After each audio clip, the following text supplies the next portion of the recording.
வணக்கம்.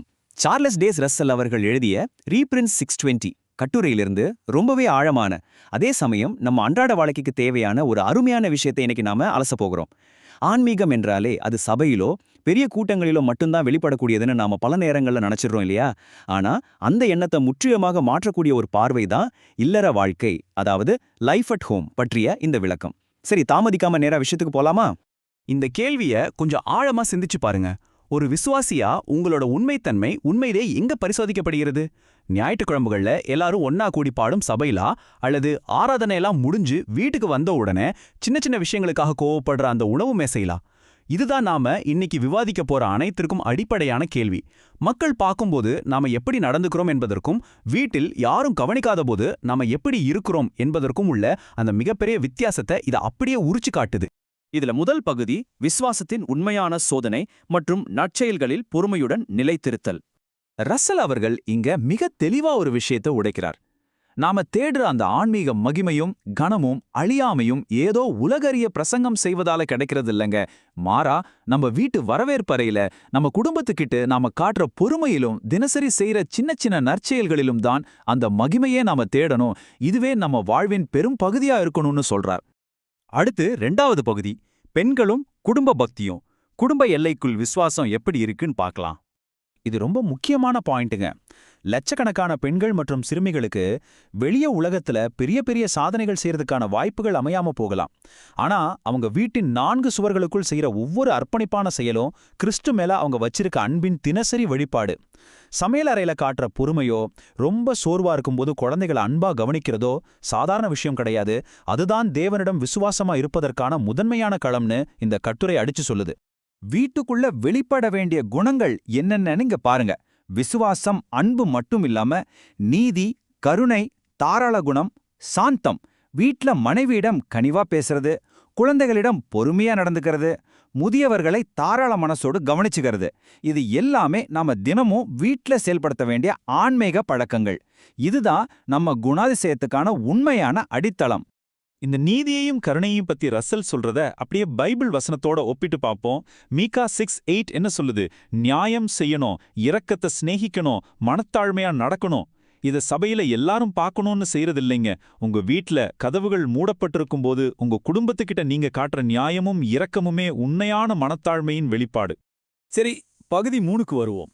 சபை மற்றும் இல்லம், பொது வாழ்வின் சாதனைகள் மற்றும் தனிப்பட்ட உண்மை நிலை. முதல்ல சபை அல்லது எக்லேசியானா என்னன்னு சுருக்கமா புரிஞ்சுக்குவோம். விசுவாசிகள் எல்லாரும் ஒன்னா கூடி வரும் ஒரு பொதுவான இடம்தான் சபை. இது பல தரப்பட்ட மக்களும் இணைந்து செயல்படும் ஒரு விரிவான தளம். குடும்பம் என்ற அந்த சிறிய தனிப்பட்ட எல்லைக்கு இது முற்றிலும் நேரெதிரானது. இப்போ இந்த ஒப்பீட்ட பாருங்க. ஒரு பக்கம் சபை இருக்கு, அங்க பிரகாசிக்கும் சாதனைகள், பலரும் பாராட்டக்கூடிய பொது வாழ்க்கை இருக்கு. ஆனா மறுபக்கம் உங்க இல்லம் இருக்கு, அங்க எந்த ஆரவாரமும் இருக்காது. அமைதியா பொறுமையா நற்செயல்களை செய்ய வேண்டிய இடம் அது. உண்மையை சொல்லப்போனா உங்க குணாதிசயம் என்ன என்பதை துல்லியமாக சோதிக்கும் உண்மையான களமே அதுதான். சமூகத்துல, வியாபாரத்துல அல்லது தொழில்ல ஒருத்தர் எவ்வளோ பெரிய பொறுப்புல இருந்தாலும் சரி, வீட்ல அவர் செய்யற தவறுகளை அந்த பதவிகளால மூடி மறைக்க முடியாதுங்க. உதாரணமா, சபையில ரொம்ப சாந்தமான மூப்பரா இருக்கிற ஒரு சகோதரர் பலருக்கும் முன்மாதிரியா இருக்கலாம். ஆனா வீட்டுக்கு வந்ததும் சின்ன விஷயத்துக்கெல்லாம் மனைவியிடம் முன்கோபத்துல எரிஞ்சு விழுந்தா வெளியே காணப்பட்ட அந்த பெருமைகள் எல்லாமே இங்க அர்த்தம் இல்லாம போயிடுது இல்லையா? பொதுவாழ்வு நம்ம தற்காலிகமா மறைக்கலாம், ஆனா குடும்பத்தின் கண்கள்ல இருந்து நம்ம உண்மையான குணத்தை மறைக்கவே முடியாது. இதத்தான் ரஸ்ஸல் ரொம்ப ஆணித்தரமா இங்க பதிவு செய்றார். சபையில ஒருத்தர் மிகச்சிறந்த பிரசங்கியாராவோ பெரிய உதவிகள் செய்பவராவும் இருக்கலாம். ஆனா வீட்ல அவர் தன் மனைவியிடமோ குழந்தைகளிடமோ அன்பில்லாம முன்கோபத்தோட நடந்துக்கிட்டா அவர் வெளியே செஞ்ச அந்த பிரகாசமான சாதனைகள் எல்லாமே வெறும் மாயதான். வெளியரங்கமான நற்செயல்கள் உள்ளான குறைகளுக்கு பரிகாரமே ஆகாது. இப்போ நாம கடைசி பகுதிக்கு வந்துட்டோம். உண்மையான பொதுவாழ்வின் நற்பண்புகளின் வேர்கள், அதாவது குணாதிசயத்தின் மறைக்கப்பட்ட அடித்தளம். ஒரு மரத்தோட செழிப்பான கிளைகள் எப்படி கண்ணுக்கு தெரியாத வேர்களால போஷிக்கப்படுதோ, அதே போலதான் நம்ம நற்பண்புகளும்.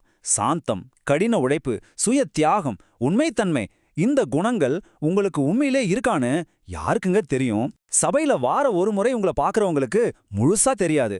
உங்களோடவே 24 மணி நேரமும் இருக்கிற உங்க குடும்பத்துக்கு மட்டுமே இது ரொம்ப தெளிவா தெரியும். அவங்க தான் உங்களோட உண்மையான வேர்களை அறிஞ்சவங்க. குடும்பத்துல சுய தியாகம் இருக்கணுங்கிறத பிலிப்பியர் 2:3 எவ்வளவு அழகா சொல்லுது பாருங்க. தங்களிலும் மற்றவர்களை மேன்மையானவர்களாக எண்ண கடவீர்கள். இந்த மனத்தாழ்மையை கடைபிடிக்க நம்ம வீட்டை விட சிறந்த இடம் வேற எதுவுமே இருக்க முடியாது. இதுவே ஒவ்வொரு நாளும் ஒரு விசுவாசிக்கு தேவைப்படும் மிக முக்கியமான நடைமுறை சார்ந்த ஆன்மீகம். ஆக சுருக்கமா சொல்லணும்னா, மூடப்பட்ட கதவுகளுக்கு பின்னால் உங்க குடும்பத்துக்கிட்ட நீங்க காண்பிக்கிற அந்த நற்குணமும் தான் உங்களுடைய பொது வாழ்விற்கான உண்மையான அடித்தளம்.